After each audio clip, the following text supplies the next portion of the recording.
Good morning all of you. कैसे हैं आप लोग? I hope you all will be fine.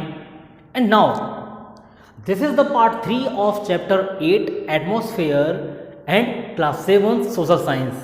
आज हम इसका पार्ट 3 लेकर डिस्कस हुए हैं और ये लास्ट पार्ट होगा इस चैप्टर का, जो एटमॉस्फेयर चैप्टर आपके बुक में है।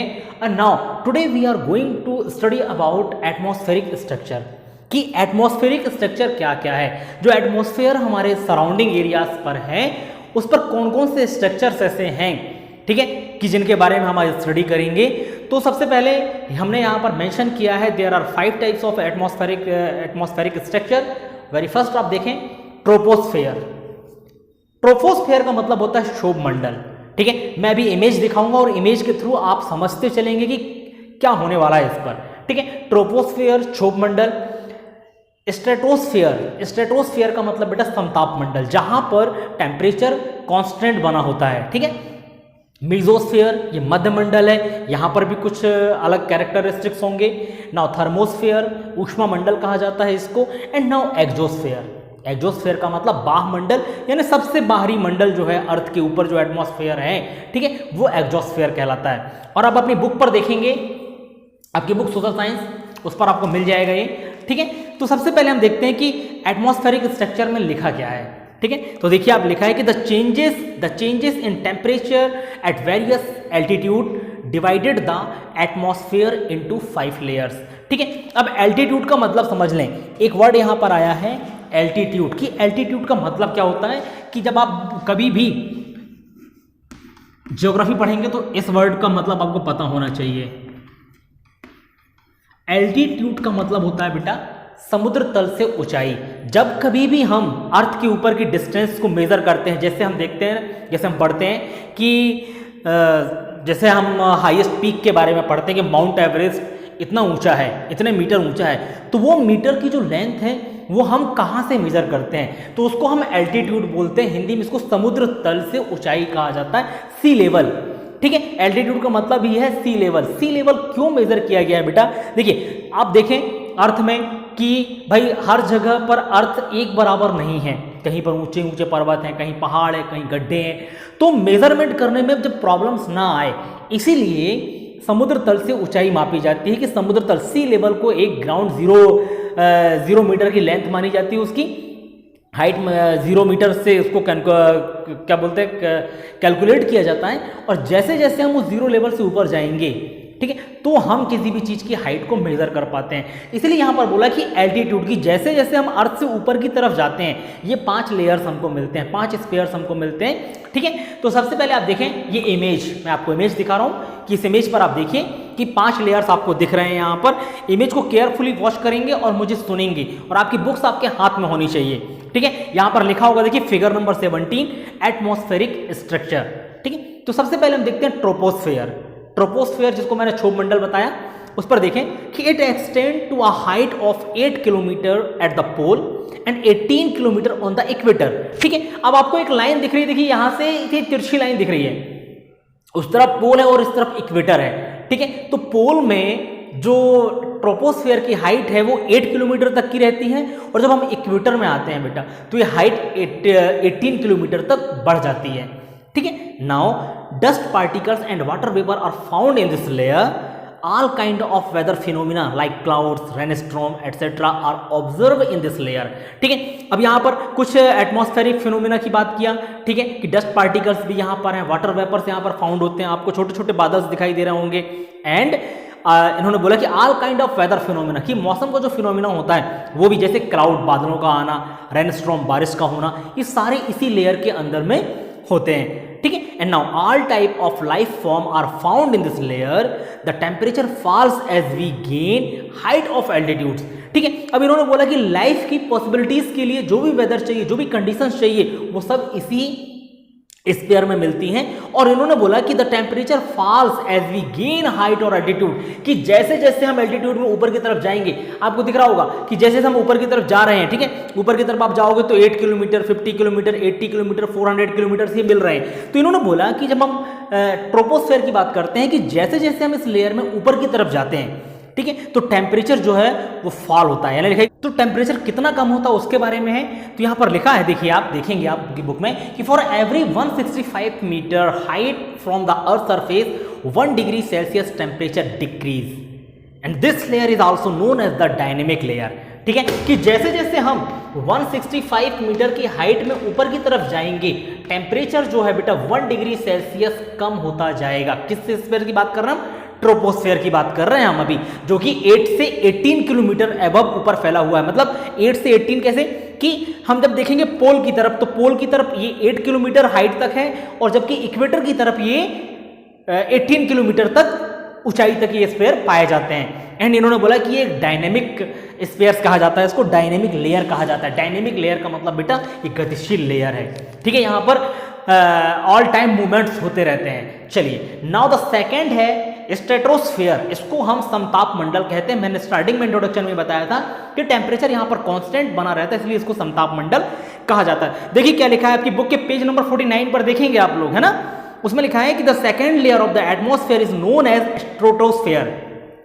Find out the height of the layer from picture 17, कि आपको फाइंड करना है कि पिक्चर 17 में इसकी हाइट कितनी है। तो आप देखेंगे कि आपकी पिक्चर में क्लियरली दिख रहा होगा यहाँ पर कि 18 किलोमीटर से लेकर 50 किलोमीटर तक इसकी हाइट लिखी गई है। ठीक है, स्ट्रेटोस्फीयर जो है 8 किलोमीटर आपको यहां से दिखेगा और वहां से 18 दिखेगा, यानी पोल से आप देखेंगे उस तरफ तो 8 से 50 किलोमीटर और इक्वेटर पर 18 से 50 किलोमीटर की हाइट इसकी है। And now the temperature in this layer is constant till 20 kilometre. और जब इस लेयर पर हम आते हैं, तो जब हम 20 किलोमीटर ऊपर तक जाते हैं तो टेम्परेचर जो है वो कांस्टेंट बना रहता है, ना बढ़ता है ना घटता है। ठीक है, 20 किलोमीटर तक, इसलिए इसको समताप मंडल भी कहा जाता है, इसको स्ट्रेटोस्फीयर भी कहा जाता है। And now height from earth surface and then slowly increase, और जैसे कि हम 20 किलोमीटर से ऊपर की तरफ जाते हैं तो फिर टेम्परेचर स्लोली इंक्रीज होता है, बढ़ता है टेम्परेचर अब। ठीक है, नाउ द थर्ड मीजोस्फीयर, इसको मध्य मंडल कहा जाता है। देखिए इसके बारे में क्या लिखा है, the height of this layer 50 to 80 kilometre from the sea level. अब देखिए आपको कि हाइट यहां से 50 से 80 किलोमीटर के बीच में जो दिख रहा है वो मीजोस्फीयर दिख रहा है, और बीच में आपको मेट्रोड्स दिख रहे हैं। ठीक है, बीच में आपको मेट्रोड्स का मतलब उल्का पिंड होते हैं बेटा, वो दिखाई दे रहे हैं। और यहां पर लिखा है कि the variation in temperature the in less in this layer and as less amount of water vapor, clouds and dust are found and vast wind below here। ठीक है, अब देखिए ध्यान से सुनिए क्या लिखा है, the variation in temperature is less in this layer, की टेम्परेचर का वेरिएशन है, टेम्परेचर का बढ़ना घटना वो बहुत कम है इस लेयर में। ठीक है, और इन्होंने बोला less amount of water vapour भी लेस अमाउंट में है, यानी बिल्कुल ना के बराबर है इस लेयर पर। Clouds and dust are found and fast winds blow here, clouds हैं, ठीक है, डस्ट पार्टिकल्स भी पाए जाते हैं, और जो विंड है, हवा की जो स्पीड है वहां पर काफी तेज होती है। ठीक है, नाउ द फोर्थ नंबर पर है थर्मोस्फीयर। तो हम इसमें देखते हैं कि इसमें क्या फिनोमिना होते हैं। ठीक है, इस पर देखेंगे पेज नंबर 50 पे देखेंगे आपके थर्मोस्फीयर के बारे में क्या लिखा है। The thermosphere starts from the height of 80 kilometre from the sea level. अब थर्मोस्फीयर की जो हाइट है जो स्टार्ट होती है वो सी लेवल से 80 किलोमीटर ऊपर आप देखेंगे। ठीक है, 80 to 400 किलोमीटर के बीच में जो दिया है वो थर्मोस्फीयर है। ठीक है, तो यहां से हाइट इसकी स्टार्ट होती है। And now the density of air is very low in this layer, और एयर की जो डेंसिटी है बेटा, यानी घनत्व जो है वो बहुत कम होता है इस जगह पर, यानी हवाएं कम चलेंगी वहां पर, हवाएं चलती तो है पर डेंसिटी कम होती है उनकी। The temperature increase with the height in this layer, और इस लेयर में उल्टा होता है। हमने ट्रोपोस्फीयर में क्या पढ़ा था कि जैसे हम हाइट की तरफ जाते हैं टेम्परेचर फॉल होता है, लेकिन जब हम थर्मोस्फीयर की बात करते हैं बेटा तो इसको ऊष्मा मंडल इसलिए लिखा गया है कि टेम्परेचर इंक्रीज होता है। जैसे जैसे हम इस मंडल में ऊपर की तरफ जाएंगे टेम्परेचर बढ़ता जाएगा। ठीक है, and now 2 layers of gases are found here, one is ozone layer and other is ion layer. 2 layers और आपको दिख रहे होंगे यहाँ पर, ओजोन लेयर आपको है दिखेगा और आयन लेयर दिखेगा। ओजोन लेयर देखिए आपकी नीचे से लाइन दिख रही है, देखिए सीधी सीधी लाइन दिख रही है। तो थर्मोस्फीयर में आप देखेंगे बीच में आयन लेयर दिख रहा है, और नीचे आप देखेंगे जहां पर ओजोन लेयर है। तो ओजोन लेयर की हाइट जब आप मेजर करेंगे तो देखेंगे 32 से लेकर ये ऊपर 80 किलोमीटर तक जाता है। ठीक है, चलिए अब देखते हैं आगे। यहां पर लिखा है कि the ozone layer is spread at the height of 32 to 80 kilometre from the earth. Ozone gas is prominent in this layer, इस लेयर की सबसे प्रोमोनेंट गैस जो है वो ओजोन गैस है। It observe the ultraviolet rays of the sun. आप जानते हैं कि ओजोन लेयर या ओजोन गैस का काम क्या होता है कि सन से आने वाली जो अल्ट्रावायलेट रेसेस हैं उनको ये एब्जॉर्व कर लेते हैं, ठीक है। Now the ion layer is found at a height of 80 to 400 kilometre. जो आयन लेयर है बेटा वो 80 से 400 किलोमीटर के बीच में पाए जाते हैं। एंड लिखा था electrically charges particles stop the radio waves transmit from the earth and return it back to the earth. अब यहां पर कुछ इलेक्ट्रिकली चार्जेस पार्टिकल्स होते हैं जो कि यहां लिखा है कि स्टॉप द रेडियो वेव्स, की जो रेडियो आप सुनते हैं, ठीक है, जो रेडियो आप सुनते हैं कि वो तरंगे कहां से आती है, वो वेव्स कहां से आती हैं, तो वो रेडियो वेव्स को क्या करते हैं बेटा, ट्रांसमिट कर देते हैं वापस अर्थ की तरफ, ठीक है। And now in the way we can listen to various radio programme on radio transistor. इसी की वजह से हम बहुत सारे रेडियो के प्रोग्राम से जो रेडियो ट्रांजिस्टर में सुन सकते हैं।